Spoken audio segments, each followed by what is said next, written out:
and good evening.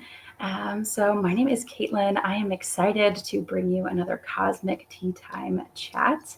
Today, we're diving into the topic of intuition and self discovery and a self healing journey, right? And how your intuition can lead you to self acceptance and so much more.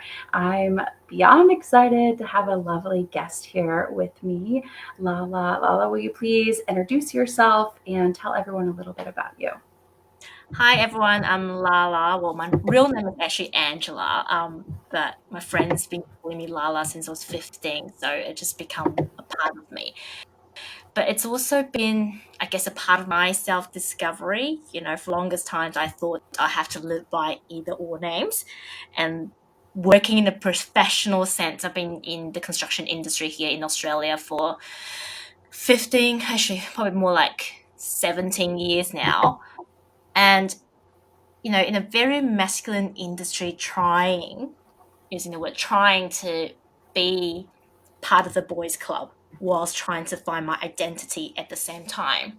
So I was born in Taiwan, moved to New Zealand when I was 12, studied architecture in New Zealand, and then decided to move to Australia. Uh, Trusting my gut feel, I guess, intuition partially. Um, just knowing that's some of the things that I should do back then, and that's something that I desire to do. And what was going to be a 1 year adventure turned into a life here. Started working in the industry as a late bloomer. A lot of people started in the industry about 16, and I started when I was 25. Had a long-term relationship, and then finally, before I reached 30, I had a list of boxes to tick. One of it is to get married. So finally that question popped. I said yes, just thinking that that's just something that I should do. And in the end, it didn't quite work out that way. We ended up divorced after 2 years of marriage, and that was when I reached my dark night of the soul. Literally, my world was turned upside down, and having to go through, I guess, learning to be with myself, but also all of those massive, massive emotions that comes along when, your life is going through a phase of purging. I was lucky that I came out the other end instead of deciding to jump off the balcony of my apartment.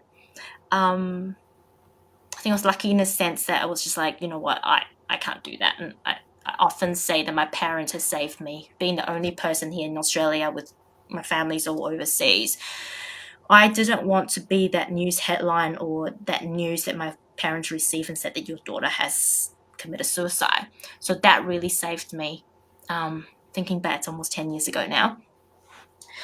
And from that point on, I moved on to personal development. And when my maternal grandmother passed away, she gave me the most beautiful gift, which is my psychic ability.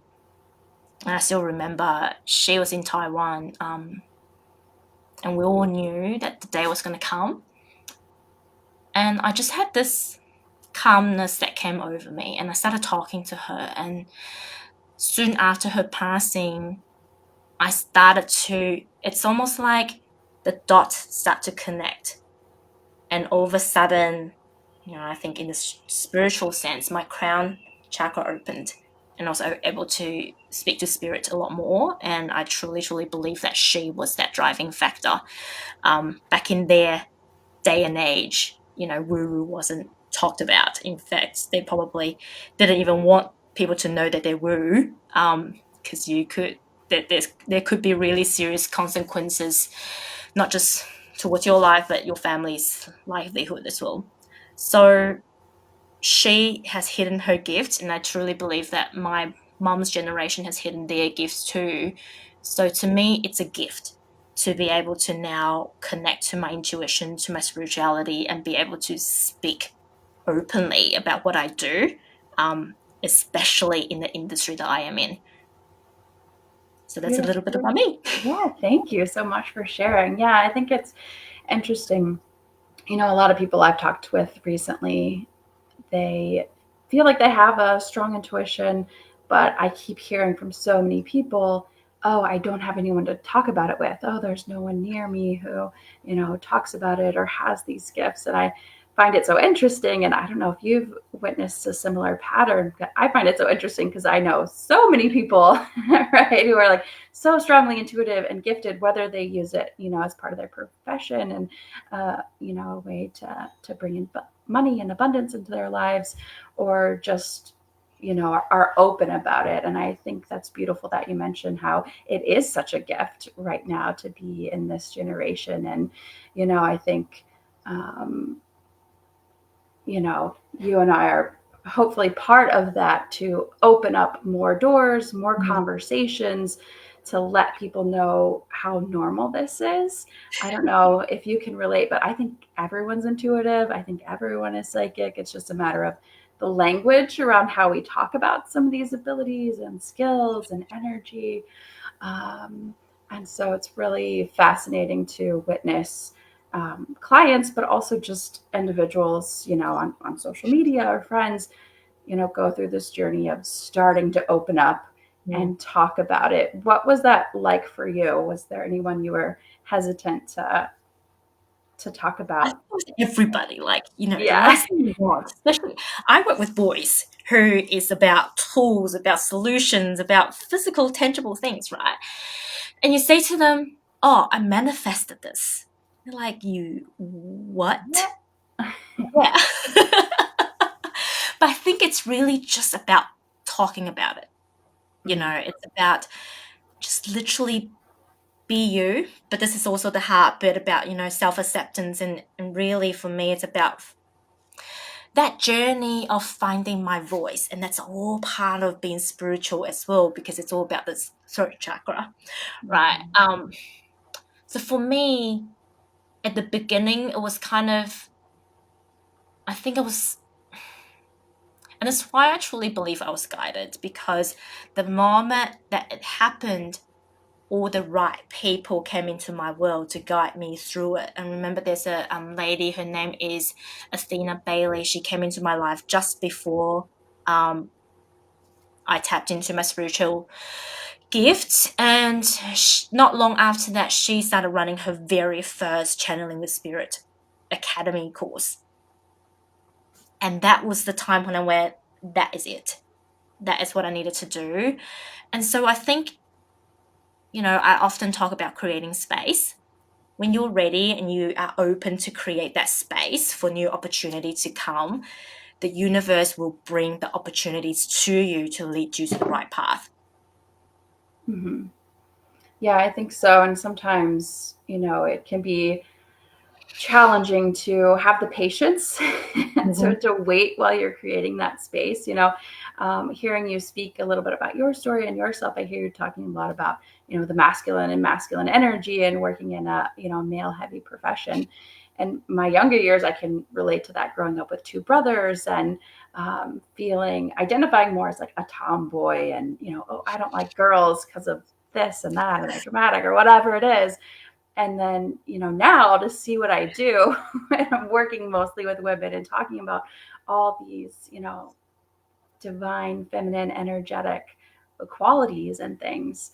um, it's really interesting, but I think we're really healing that. And like you said, a big part of that is just opening up conversation, Mm. and being honest about the way we sense and receive, and that not only heals the divine feminine in us, but it welcomes space for the divine masculine, to heal as well. So we don't have to, work so hard always for everything, right? It's like the divine feminine, she knows how to like sit back and enjoy life, which is most of our goals, right? We want to experience joy, we want to have pleasure. And to do that, right, there are seasons and cycles. And a big part of it is, like you said, to create that space and Mm. rest and slow down a little bit.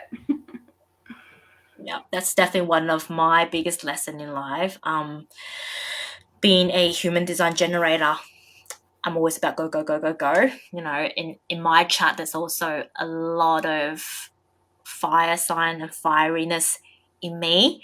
So learning to lean back has really been the challenge, and I completely understand when you talk about that patience thing. Quite often I'm the one going, hey, spiritual team, where is this thing that's coming? But yeah, trusting that there's always divine timing.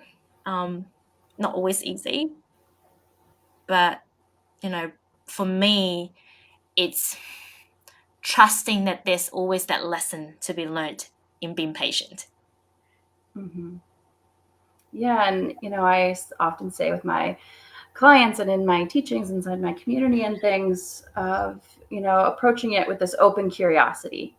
Try to Mm. stay open, try to stay curious, because it's interesting in that stillness, right? The thoughts that come up and the beliefs that come up and these different feelings and sensations that come up, and sometimes we want to run away. Or it's interesting if we can get to that point to have awareness around Mm. those levels of resistance and uncomfortability, because it can show you, if you can detach from it, it can show you what you're unlearning. It Yeah. can show you what perhaps you need to release or is available for you to release in order for you to accept this new thing that you really want, which, like you said, it's Mm. on its way to you. And I think it's like what I talked about in my most recent podcast recording. The universe has got a funny way of delivering things. It started with this gentle nudge, and if you don't get it, it becomes a bit more intense. And if you still don't get it from a spiritual plane, it started to becoming part of your emotional plane and your mental plane. And if you're a bit thick like me and a bit stubborn, quite often it becomes a physical reaction, right? Because that's the last place that the universe or your higher self can kind of demonstrate and go, hey, there's a problem here. And if they can't stop you in any other means to go down this wrong pathway or a path of self-disruption, then physicality is the last resort. And that's, I think, quite often why, some people, they don't often get sick, but when they do get sick, they get really, really sick. Mm-hmm. Yeah. Yeah, some people have a pattern, and even in Western society, I think, to just like keep going until it's like so bad or so intense where it's like, no, you Mhm. have to stop. And now it's not just a day or two, it's like a week or like multiple days where the universe is like, no, I've been trying to tell you, you need to Yeah. slow down. Now you're like, kaput. Yeah. Yeah. Yeah. Let's see. So it's, I'm always curious how, what was your experience like diving into your own intuition? I think one of my superpowers is listening to myself. And I just have this, like, maybe it's as a Leo, or I have like all fixed signs in my sun, moon, and rising. Maybe that's part of it, my just stubborn nature. To like, no, I know what I want to do, and I'm going to do it. I might not know Mhm. how, but I know that I can make it happen. And so even when I had my spiritual awakening, when I got fired for the first time, and there's ego death with that, and how could this? And I didn't do anything wrong. And I was already leaning into my passions at the time. And I finally opened up and said, yes, I want to finally learn tarot. I want to finally, you know, explore and express my spirituality and see what that can look like for me. And I was sometimes tempted, right, in that stillness and silence, to research, or how do you do this? How does this person Mhm. do this? But luckily, right, with that superpower that I have, I always sort of paused. It was like, well, let me just play for a second. Let me see, okay, how do I feel like doing this? And so I would try something out, like work with a crystal, or play with, okay, what could a moon ritual look like? And then I would go and research it. And for me, it was always interesting how, like, my intuition or my own internal guidance was like spot on. And so eventually I got to the point where it's like, oh, I don't even need to like research it necessarily. But what was that process like for you of Oh, leaning into that trust, building that trust muscle? I think so. If I go back to my chart, it's a very contradictory chart in many sense. There's a lot of water sign and there's a lot of fire sign. Um, My Venus is actually in Aries, and my Mars is in Pisces. So there's this inner conflict for me a lot of times, and so there's this. I truly believe this is my gift, though. The reason that I work in construction and I've got my woo side and my astrology placement, what it's really showing me is, and it's what I truly believe, that there is a fine balance, right? There's your logic, strategy, and then there's your intuition and spirituality. And this is kind of like our sort of inner battle with masculine and feminine. We all have masculine and feminine. We all have yin and yang in us. And that's why I truly don't like the word balance. It's all about creating harmony. What is the most harmonizing formula for you? And for me, it's constantly testing in both fields. And so my gift is that I'm really stubborn and I don't give up, right? Yeah. But at the same time, I think it is my mission on this planet to really experiment with that balance, with that harmonizing, and then teach what I've learned. So for me, a lot of times I have to go and physically make those mistakes. It doesn't matter if I research and whatnot, I have to physically experience it in order to bring it to fruition. That's the same thing with my career. It's the same thing with what I do with my side hustle. It's all about experiment for me. And the moment I can let go of fully leaning into my masculine and wanting to have that quick result, and the more that I could have fun, which is the feminine, the more I can tap into my intuition. And for me, it was a real struggle to find that initially, because my brain was really conditioned to take over. Being a high achiever, working in this industry, everything is about logic. Everything is about, can you prove it? So I'm still learning every day to lean into my feminine and trust my intuition. And what I've learned thus far isn't so much that, I'm fully going with my intuition, but at least I'm at a stage where I can tell whether it's this speaking or whether it's this speaking.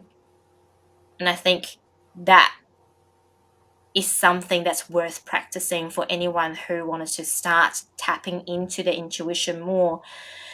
Instead of wanting to just go, I want to lean into my intuition, learn to identify your head voice and your heart voice. Hmm. That's a good point. Yeah, and for me, it's almost like a feeling in my body. I don't know, maybe because I'm clairsentient and I feel a lot. I'm really highly sensitive, and so intuition to me is almost like a lightness. There's a sort of Mm, lightness with it, and I think it's different for everyone. So, yeah. um, and then the ego tends to be like tighter, or I'm like Mm, holding my breath, or I'm just yeah. like resisting movement of any kind. I'm sort of caught Yeah. in indecision. And so I love that you say experiment, because I think Mm, that's so, so important to, play, right? Stay yeah. open and curious and let it be playful as you Mm, experiment with, okay, right? Am I going to follow my head and my logic that wants me to like try and force? And okay, how do I feel after I do that? yeah. What was the result of doing that? And wait a second, when I catch that again, okay, what might feel better? There's another Mm, idea. What was that first idea that came in? And that's the other thing I found in my experimentation is like usually it's the first thing is your intuition. yeah. And like whatever follows after is Yeah. like could be more ego or logic or a well ingrained pattern. But I also understand, when I first started, I thought everybody's clairvoyant, right? So when people say to Oh me, yeah, I've yeah, got a yeah. gift, I'm like, I can't see that. To really then understand that I am actually clairsentient and claircognizant, that has helped me a lot.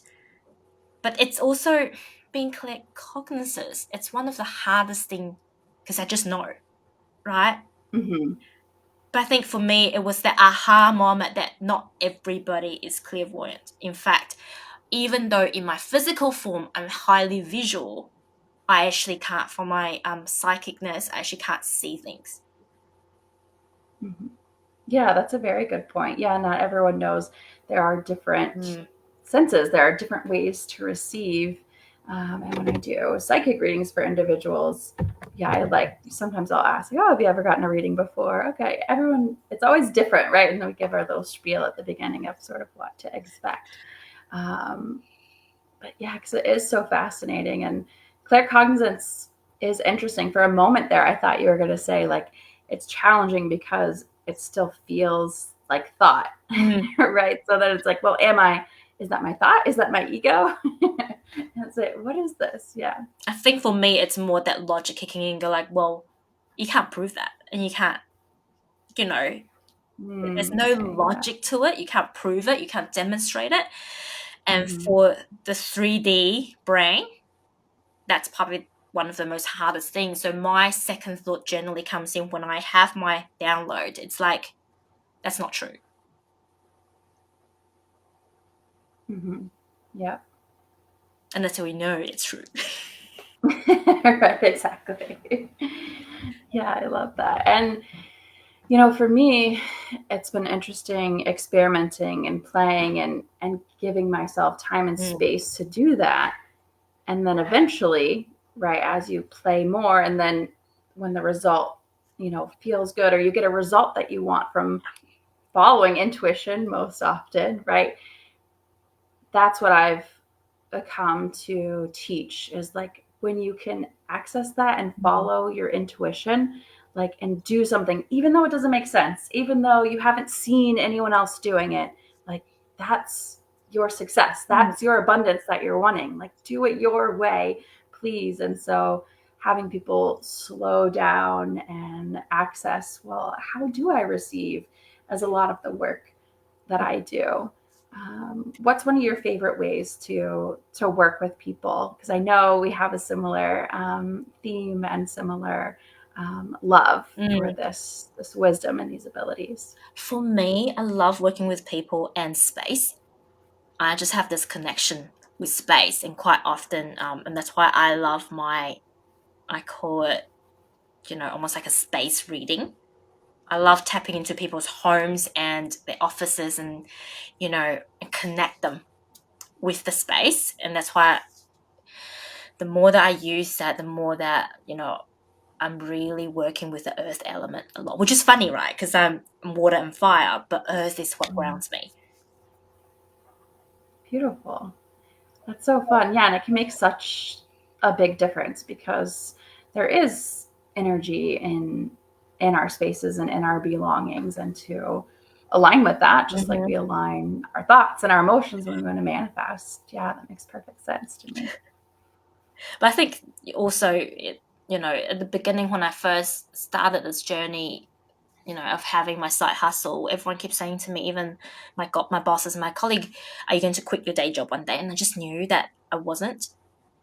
Mhm. It didn't make sense. It's that intuition saying no. But the more that I do what I do, the more that understood that there's a higher purpose of me staying in construction, and that is what connects me to my spiritual gift of healing the land, but through healing people and their connection with the land, we're healing the land as well. Mhm.